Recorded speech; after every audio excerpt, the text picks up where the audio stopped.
G'day there guys, welcome to another episode of r/am I the Arsehole? Let's get right into it. Would I be the arsehole if I didn't buy a new engagement ring? For 5 years now, I, male 26, am with the love of my life, female 25. I cannot express how much I love her and how important she is to me. I knew I wanted to marry her shortly after getting together. We are finally financially stable enough, so I decided now was the time. In 2020, my girlfriend lost her grandmother. They were super close, and it hit my girlfriend hard, especially because she couldn't have a last goodbye in the hospital, as COVID restrictions didn't allow visitors. In early 2021, my girlfriend helped her sister move houses. She was wearing a ring her grandmother gave her before she passed, and lost it while carrying boxes. This had hit her even more, and even now she'll still sometimes cry about this because she feels like she lost the last memory of her grandmother. We had looked for the ring but hadn't found it. On Christmas, my girlfriend cried again because she missed her grandmother and lamented the loss of the ring. This gave me an idea.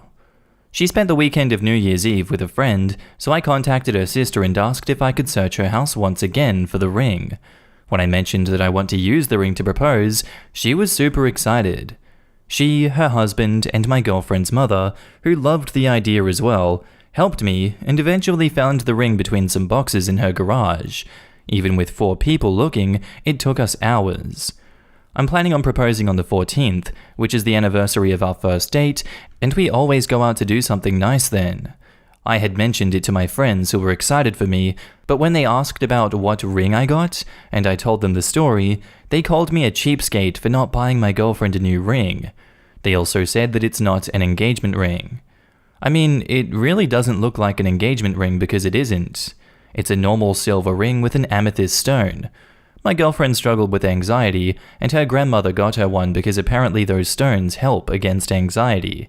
And yes, my girlfriend believes in healing powers of some stones and often wears jewelry made out of them. They also said it's an asshole move to use the ring someone else paid for as an engagement ring. One friend also brought up that by connecting the ring to our engagement, I might taint its original meaning. Now I don't feel so confident about this anymore. I thought that since the ring has a lot of meaning to her, it might be a good engagement ring.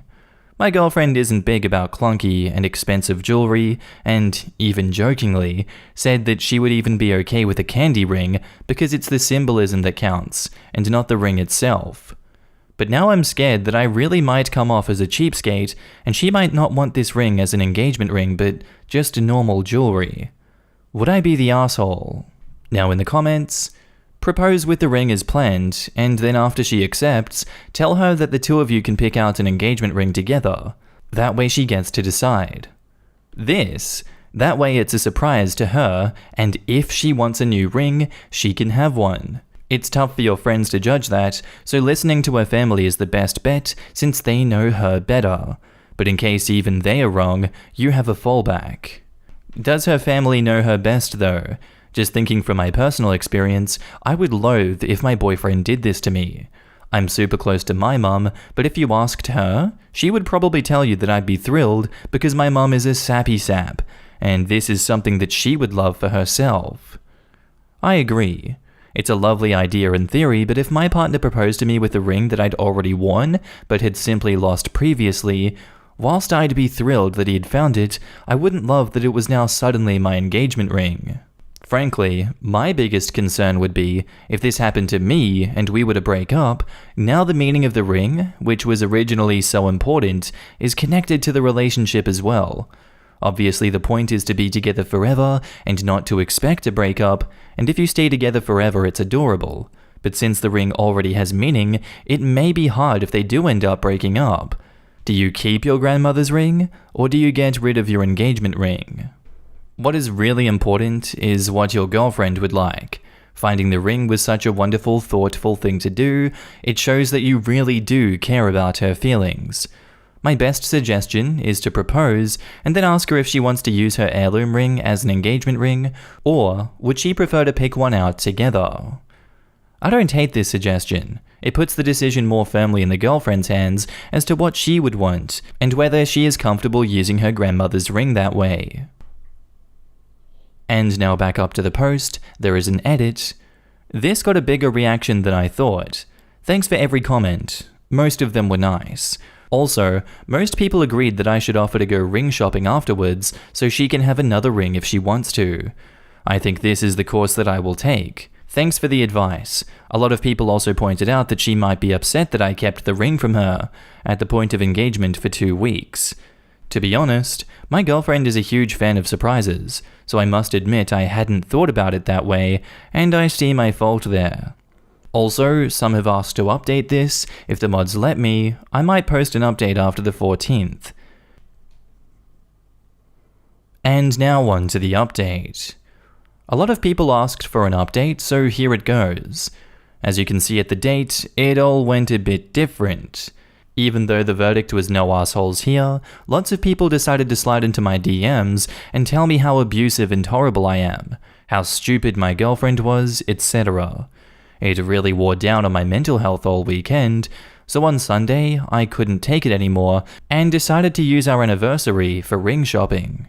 We got food from her favorite restaurant, takeout sadly because of COVID restrictions, and then went on a walk. That's when I pulled the ring out, and as many of you expected, she cried. Happy tears. I explained how her family and I looked for it, and how I want to make it my duty to forever make her happy. Asked her the big question. More happy tears. She said yes. Surprisingly enough, she wasn't mad that I kept the ring for 2 weeks. She just laughed and said she couldn't believe her sister could keep it a secret, because her sister is known to often accidentally spoil surprises. I told her that the ring is just a symbol of how I will always try to make her happy, and that we can go real engagement ring shopping together, which was the general advice given to me in my original post. But she said she likes this ring as an engagement ring and would be happy to make it an heirloom from now on. As many said in the original post that it was an heirloom, but that's not true. She got the ring from her grandma as a normal present. Sorry if I made it sound like that. So the memory of her grandma can live through the next generations. She also joked about how we now have to get rose quartz wedding rings, because apparently they go well with amethysts. To be honest, I don't understand much about the whole crystal stone thing, but I'm just happy that she's happy. The last few days she wore the ring with full pride. I think she didn't even take it off for sleeping, though she takes the "I will always try to make you happy" thing a bit too literal, and every time she asks for something, she holds the ring in my face and jokingly says that I now have to do whatever she says. TLDR, we're engaged, she wasn't mad. Everything went well and I just overthought everything. And now in the comments, sounds like this had the best possible outcome. Wonderful and congrats. Opie, it sounds like you know each other well and she's a hoot. I've just read your original post and the updates and I can't understand any negative comments. The fact that you thought of a way to make her truly happy and invested time in finding that ring is worth far more than any ring you can buy. You'll have a great future together.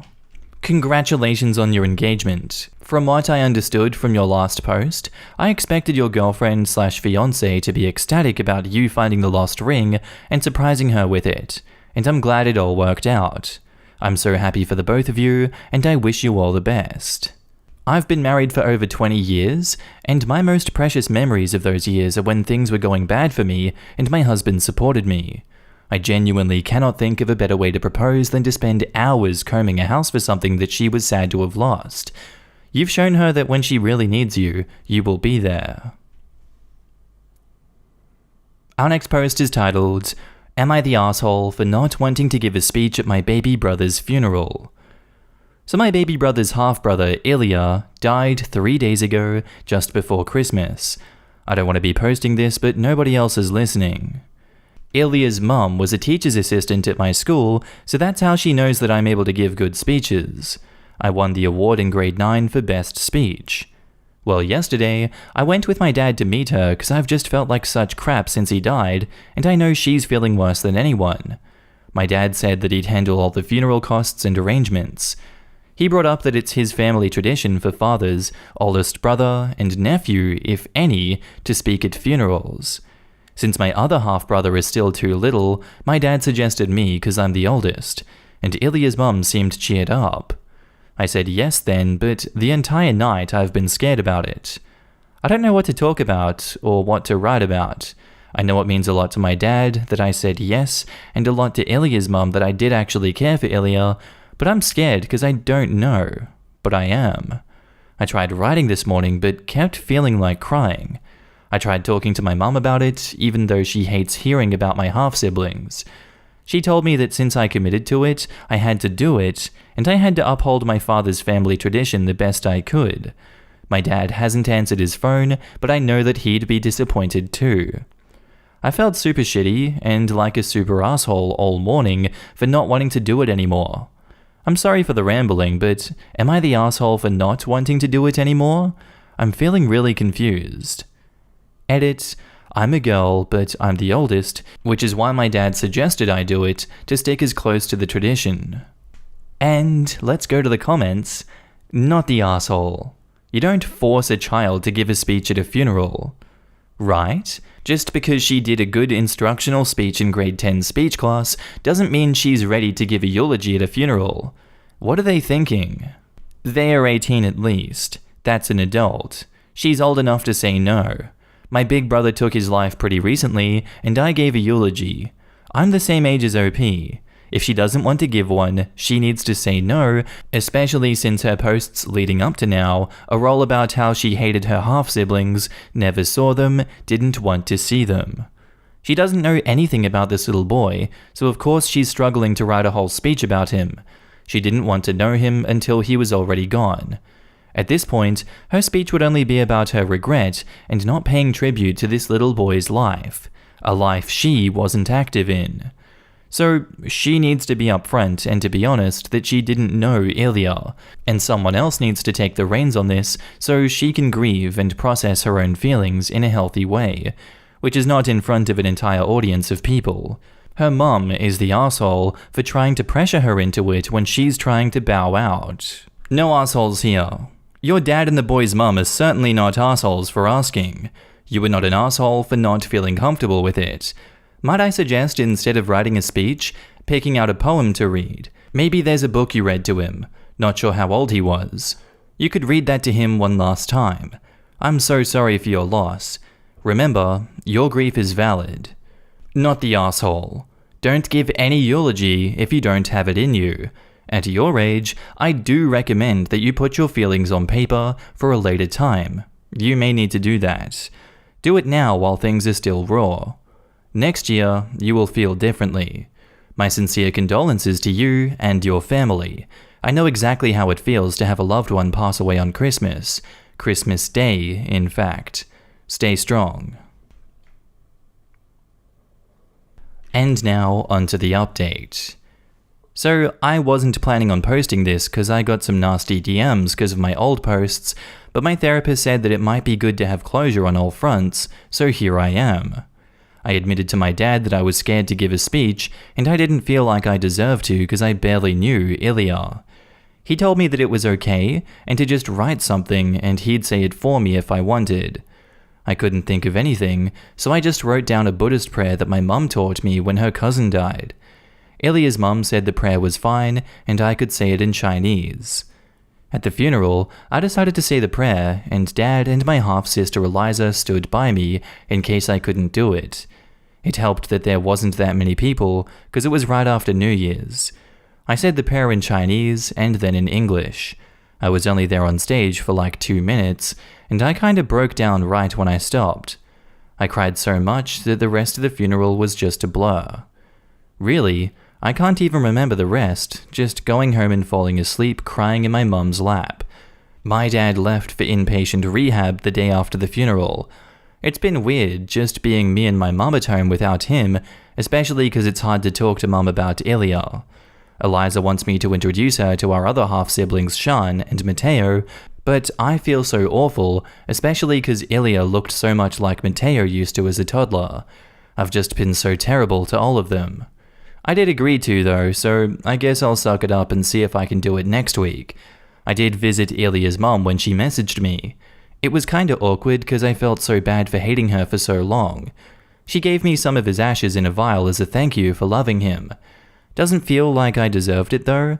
I'm keeping it in my room, but I heard they can get infused in jewelry. so I'm going to ask my dad to do that once he's back so I can always have him with me.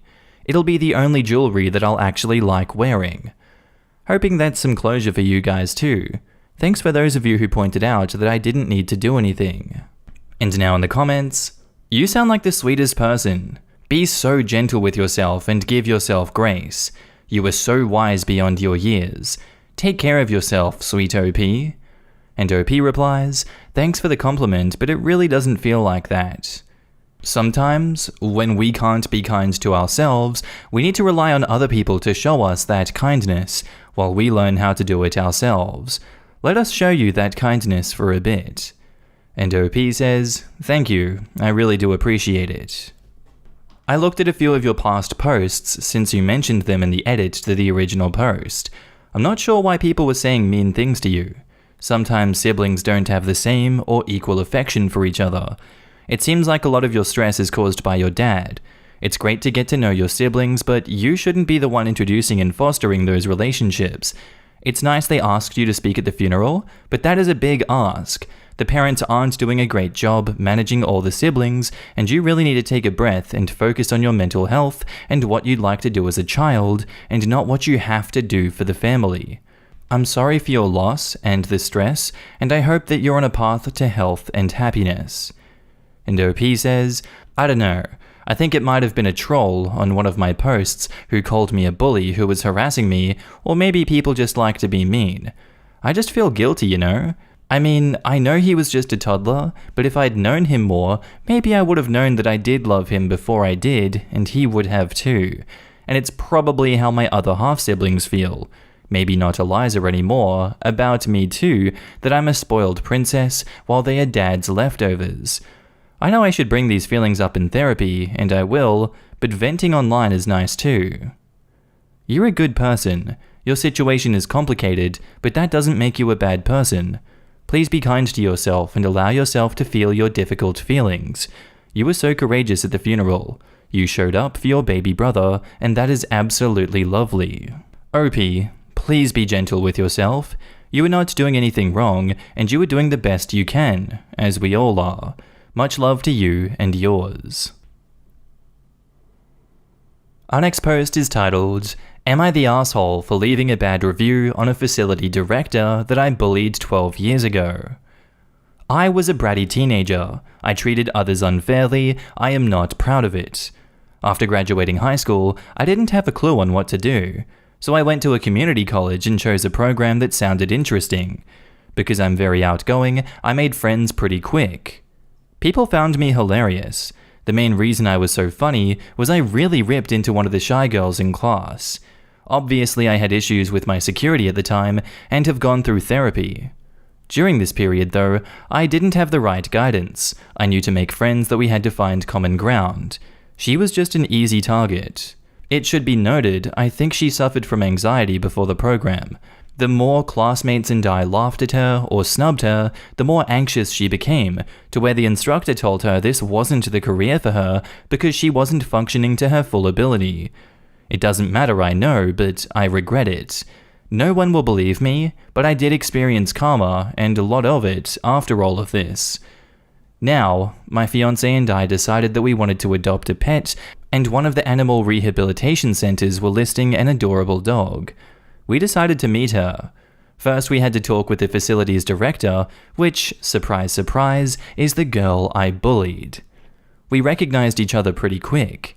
I don't know if it was the past or her being so shy, but she was very uneasy through our conversation. She seemed in a good spot overall. Married, kids, obviously successful career, which was a relief to me.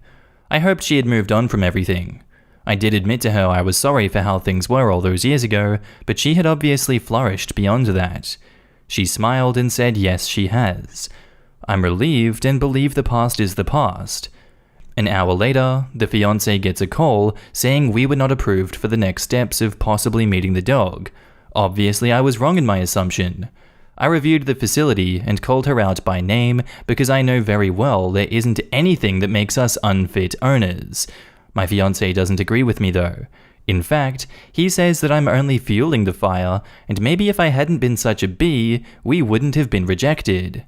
Am I the asshole? Now in the comments, wait, so you bullied her again? Clearly you haven't grown up at all. Massive you're the asshole. What an entitled asshole. Unfortunately for you, being a horrible bully does in fact make you an unworthy owner. That is her prerogative to decide. If you don't like it, too bad.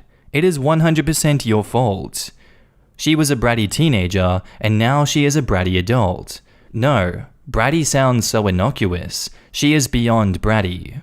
You're the asshole. You effectively said to this woman, "Sorry I was a horrible human, but it looks like you're doing fine anyway," dismissed the harm that you did in the same breath as apologizing for it, and expected her to place another living being in your care? No. And then you publicly blame her for what sounds to me like a perfectly reasonable professional judgment. Yikes. If the facility director didn't know you, she might still not have moved you forward towards adopting a dog. Knowing you, as she does, it was her duty to halt the process. You sound like you need to work on you a lot more before you try to take responsibility for a dependent soul. OP doesn't even admit to apologizing for being a horrible human being, just said she apologized for how things were. And it looks like she regrets it because she had bad karma, not because she realized she did wrong. And then, she is egotistical enough to think that this woman needs or wants validation from the person who tortured her so bad she gave up her career goals. I'm proud of you. Barf. Once again, she is distancing herself from her actions by acting like she was just an outsider looking in. If you don't accept your actions and the harm they caused, you don't have any remorse. And now on to the update. Okay, do you guys not see the irony here?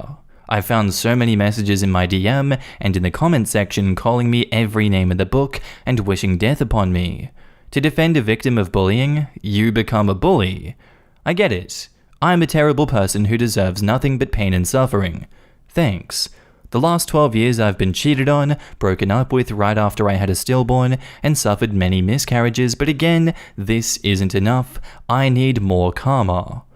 I showed these comments to my fiancé, and no, he doesn't agree with any of the judgments. After cooling down, he realized it was petty and childish of this girl. She is the owner of this facility. All adoptions are decided by her.